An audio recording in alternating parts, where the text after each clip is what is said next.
Quando foi que você notou que a galera já te conhecia?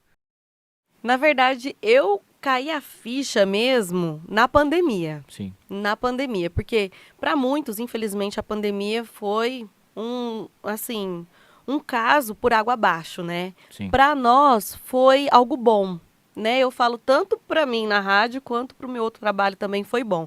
Mas aí, um pouco antes disso, algumas pessoas já falavam: "Ah, você é a Flávia? Ah, não sei o que lá, reconheci você". Mas bobeira, né? Talvez é porque me segue no Instagram, alguma coisa assim. E aí foi quando me chamavam para parcerias no Instagram, mas por causa da rádio, né? Meu Instagram sim, não tem muitos seguidores, nem nada, né? Não sou nenhuma influencer. Mas era por conta da rádio, porque gostava da Flávia, não pelo fato, às vezes, de interesse com a rádio. Não. Às vezes se identificava com alguma coisa que eu falava. E aí eu falava, gente, esse povo é doido, né? Mas tá bom, me relevei. Aí entrou a pandemia. E aí foi quando o Kleber mesmo se ausentou. E aí depois você saiu de férias ainda. sim.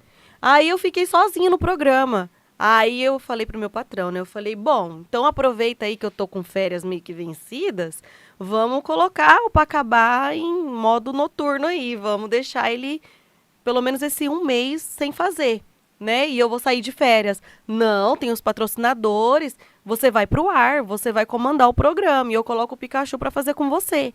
Eu falei, não, não vou fazer nada não, pode me dar férias, eu preciso tirar férias. Aí eu lembro até hoje que ele falou assim, larga de ser pamonha, você vai pro ar sim, você vai falar. Eu falei, oxe, tá bom.